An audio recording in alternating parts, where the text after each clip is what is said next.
Samedi 6 février 2021, mesdames et messieurs, bonjour, il est 6h30 et c'est l'heure de vous informer sur RTI 1. Et on démarre avec cette nouvelle, cette nécrologie. Il fut notamment ministre sans interruption pendant plus d'une décennie dans le gouvernement de Félix Houphouët-Boigny, le premier président du pays. Laurent Dona Fologo, grande figure de la politique ivoirienne, est décédé hier vendredi à Abidjan. Il avait 82 ans, journaliste de formation. Laurent Dona Fologo fut également le premier rédacteur en chef du journal Fraternité Matin, créé en 1964, avant d'être nommé ministre de l'Information. De 2000 à 2011, Laurent Dona Fologo a occupé la présidence du Conseil économique et social, devenant ainsi le troisième personnage de l'État. Le président de la République, Alassane Ouattara, s'est entretenu hier vendredi avec le ministre d'État aux Affaires étrangères, aux Affaires africaines du Royaume d'Arabie Saoudite à sa résidence de Cocody Riviera Golf. Au menu de la rencontre, le renforcement de la diversification de la coopération entre la Côte d'Ivoire et le Royaume d'Arabie Saoudite. Le compte-rendu d'Awa Touré. Les relations de coopération entre la Côte d'Ivoire et le Royaume d'Arabie Saoudite toujours au beau fixe. Le ministre d'État saoudien aux Affaires africaines, Ahmed Abdul Aziz Ben Khattan, est venu transmettre au président de la République Alassane Ouattara un message du roi Salman Abdel Aziz Al Saoud, avant d'aborder des questions liées au renforcement de la coopération entre les deux pays, les conflits au Moyen-Orient et la lutte contre le terrorisme. وأيضا اتفقنا على أن يقوم معالي وزير الخارجية بتقديم. Notre échange ce jour a porté sur les différents domaines de coopération et de renforcement de la coopération entre nos deux pays. Nous sommes également convenus à ce que M. le ministre des Affaires étrangères de la République de Côte d'Ivoire présente les projets que la Côte d'Ivoire tient à cœur. Et nous avons convenu qu'une délégation se rende en Arabie Saoudite pour explorer les opportunités d'investissement et également le côté saoudien, une délégation se rendre en Côte d'Ivoire pour explorer aussi les opportunités d'investissement, et cela juste après la pandémie de Covid-19 que nous vivons présentement. Le ministre d'État aux Affaires africaines du Royaume d'Arabie Saoudite a par ailleurs indiqué que le Fonds saoudien entend désormais intensifier ses actions de développement en Côte d'Ivoire, notamment dans le cadre de l'amélioration des conditions de vie des populations. Toute la Côte d'Ivoire apporte son soutien à la candidature à la CAF de Jacques-Bernard Anouma, un soutien qui se matérialise à travers un programme de mission autorisé par le chef de l'État, le président Alassane Ouattara, dans plusieurs pays du continent africain. Dans son offensive diplomatique, le ministre Don Opolin a déjà été reçu au Gabon, en Guinée équatoriale et au Congo-Brazzaville. Le récit de Walter Hamadou Ouattara.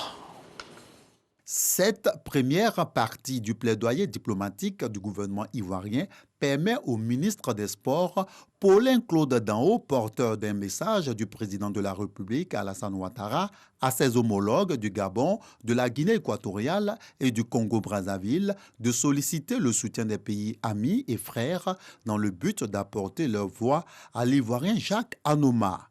Nous avons saisi l'opportunité de cette visite pour présenter la candidature de notre compatriote, l'ambassadeur Jacques-Bernard Anouma, candidat à la présidence de la CAF, la Confédération africaine de football, pour que cette ambition de servir le football, servir l'Afrique, soit une réussite dans l'intérêt supérieur de nos pays. C'est dans ce cadre que les 1er et 2 février dernier, la délégation ivoirienne a été reçue par les présidents Ali Bongo Ondimba, président du Gabon, Théodoro Obiang Nguema Mpasogo, président de la Guinée équatoriale, et Denis Sassou Nguesso, président du Congo-Brazzaville. Pour le même objectif, le ministère des Sports a également diligenté d'autres missions conduites par François-Albert Amicha, ministre de la Ville, et des membres du comité de sages de la campagne de Jacques Anouma. notamment Sidibé Soumaro, ancien ministre des Sports, et le général Lassana Palamfo, président du Comité national olympique de Côte d'Ivoire, ont en charge l'Afrique de l'Ouest et du Nord. L'élection se tiendra le 12 mars 2021 à Rabat, au Maroc. Autre chose, à présent, l'an dernier, le département de Didiévi a enregistré 2 décès liés au feu de brousse. Afin de soutenir les efforts de sensibilisation des autorités locales, le ministère des Eaux et Forêts a choisi la dite localité pour le lancement de la campagne nationale de lutte contre les feux de brousse. Le thème de cette année est « Donnons une seconde vie à nos forêts, stop aux feux de brousse ». C'est un reportage de Kader Sogodogo. Venance Kwaku Kofi est agriculteur. Chaque matin, machette en main et sac en bandoulière, il va s'adonner à ce qu'il sait faire le mieux, cultiver la terre. Nous sommes en période de saison sèche, un moment qui rime bien avec le feu de brousse. Un fléau néfaste pour Venance et de nombreux agriculteurs en Côte d'Ivoire. On a plutôt le problème pour les feux de brousse, ça nous fatigue, sincèrement. Pour soi, un agouti de 1000 francs, on brûle tout ce qui est culture des autres. Même les ignames. En cette année 2021, c'est Didiévi, département situé dans la région du Bélier, qui a été choisi pour abriter le lancement de la 25e édition de la campagne nationale de lutte contre les feux de brousse. En 2020, le fléau a fait 3 morts en Côte d'Ivoire, dont 2 à Didiévi. Le choix de la localité est tout indiqué. L'une des raisons aussi qui a motivé le choix de Didiévi, c'est que les autorités locales ont commencé la sensibilisation avant même que le service officiel ne vienne. La lutte contre les feux de brousse est un combat du maire de Didiévi, Brice Kwasi, soutenu par le corps préfectoral. Toutes les autorités administratives du département ont décidé de prendre le taureau par les cornes, de prendre le problème des feux de brousse à bras le corps pour essayer de mettre fin à ce cycle macabre. La lutte contre les feux de brousse, la Côte d'Ivoire, est engagée. Le thème de l'édition 2021 est révélateur. Donnons une seconde vie à nos forêts. Stop aux feux de brousse. Le but de notre présence parmi vous est certes de lancer officiellement cette campagne en relevant les pratiques traditionnelles et modernes qui malheureusement sont le lot des feux de brousse, mais aussi avec une philosophie nouvelle, celle de faire évoluer la vision de l'ensemble des acteurs pour passer d'une posture défensive, parce qu'on court lorsque le feu est déjà allumé, à une posture préventive, mener le maximum d'actions pour qu'il n'y ait même pas de feu de brousse. De 2016 à 2020, la Côte d'Ivoire a enregistré au total 23 morts suite au feu de brousse. De 1976 à ce jour, le pays a perdu plus de 80% de son couvert forestier. Les feux de brousse y sont pour beaucoup. Les différents acteurs nationaux et internationaux intervenant dans le processus de développement de la filière de l'anacarde sont en conclave sur 48 heures. Une rencontre à travers laquelle ils entendent coordonner leurs actions et capitaliser toutes les opportunités et projets.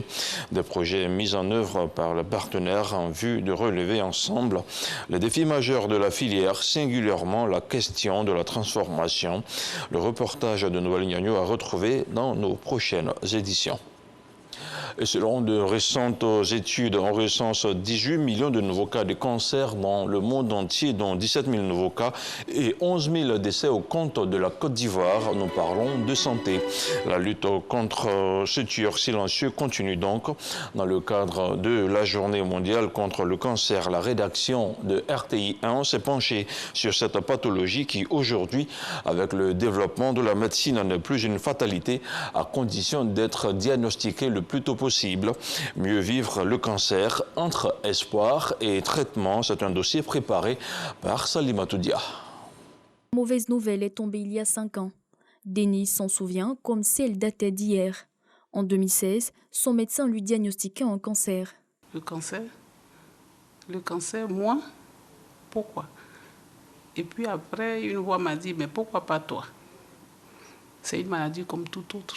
Donc, si tu es atteint du cancer, il faut que tu te battes pour lutter contre cette maladie. C'est la présence d'une boule dans une partie du corps qui a tout de suite attiré son attention. Détecter, dépister et diagnostiquer tôt améliore significativement le taux de survie.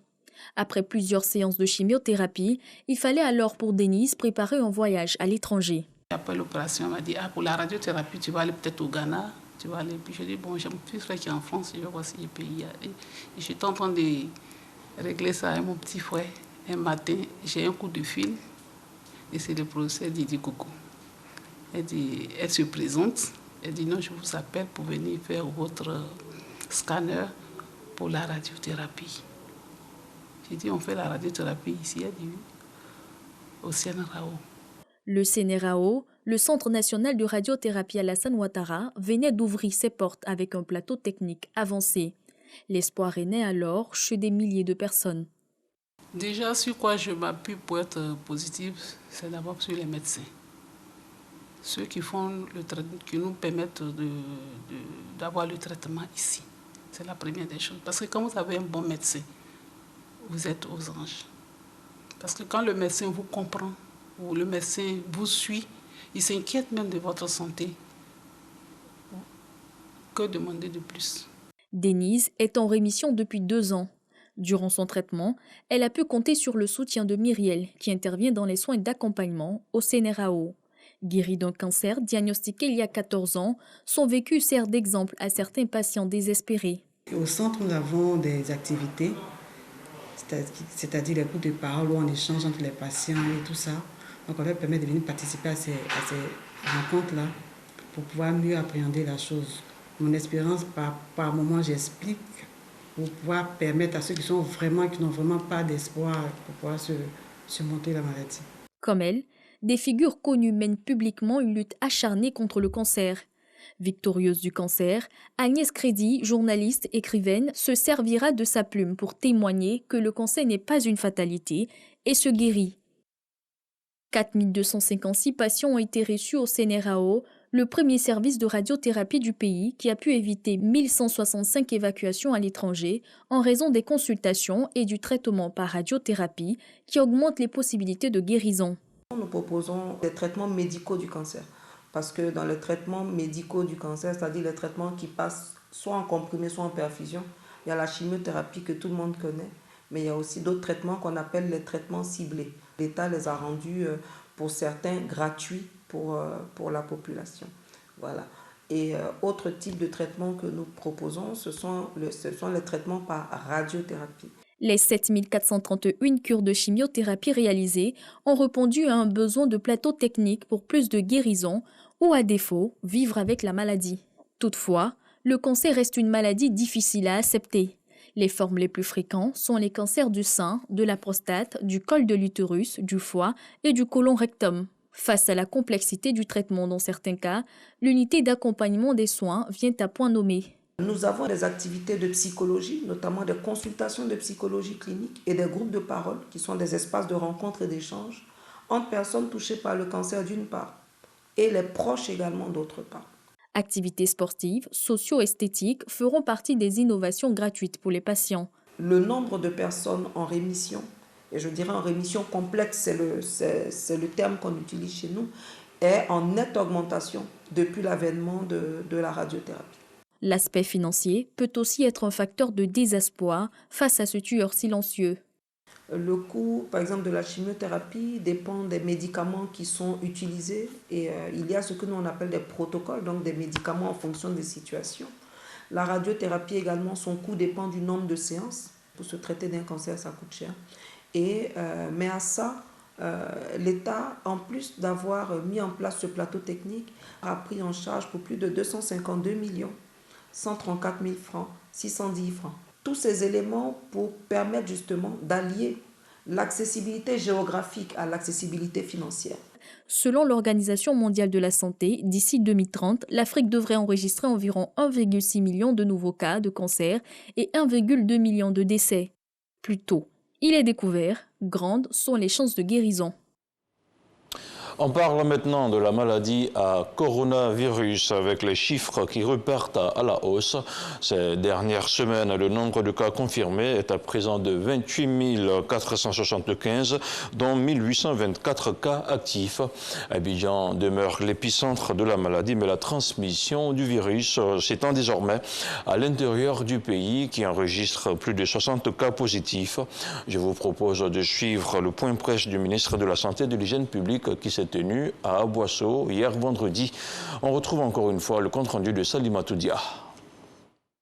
Épargné jusque-là par le virus de la Covid-19, avec quasiment pas de cas lors de cette reprise épidémique, l'intérieur du pays est à présent touché avec plus de 60 cas. À présent, la transmission du virus s'étend à l'intérieur du pays. Nous venons de noter des cas positifs à Boaké, 37 cas positifs à Boaké, 7 à San Pedro, 8 à Korogo pour le sud Komoé, 14 cas qui sont suivis pour tout le sud Komoé. Au niveau de la prise en charge, la Côte d'Ivoire, ses principales cliniques privées de prise en charge sont saturées. Et les services publics dédiés enregistrent de plus en plus de cas graves en hospitalisation. Ces cas sont pris en charge, mais le ministre de la Santé et de l'Hygiène publique interpelle à nouveau. Le virus progresse donc très rapidement dans nos différents lieux de vie et dans nos communautés. La tendance actuelle et nos projections nous font craindre donc un risque d'explosion épidémique. En effet, la circulation du virus dans les communautés et le non-respect des mesures barrières vont contribuer à cette explosion. En attendant l'arrivée des premières doses de vaccins prévues pour la fin février, les populations sont invitées à renforcer les mesures barrières ou encore à éviter les rassemblements festifs. Place à présent à l'actualité internationale avant de refermer ce point d'information. En Libye, les 73 participants au dialogue interlibyen réunis sous les auspices de l'ONU à Genève, en Suisse, hier vendredi, ont élu Abdelhamid Dbeibah comme nouveau chef du gouvernement intérimaire. La nomination d'un nouvel exécutif libyen à Genève constitue certes une avancée dans le processus politique libyen, mais le nouveau Premier ministre Abdelhamid Dbeibah et son équipe élue par surprise doivent désormais affirmer sa légitimité sur le terrain. Une rude tâche attend le nouveau dirigeant libyen. Et puis, le 34e sommet de l'Union africaine s'ouvre aujourd'hui virtuellement pour cause de pandémie de Covid-19. Et c'est justement la gestion de la crise sanitaire qui prendra toute sa place ce week-end. Les 55 chefs d'État discuteront des conséquences économiques de la pandémie ainsi que des stratégies de vaccination à venir. Et on rappelle que la culture et le patrimoine a été choisi comme thème général. Voilà, c'est ici que l'on s'arrête pour ce 6h30. Merci à tous de l'avoir suivi. Herman Guivet sera avec vous pour l'édition de 13h.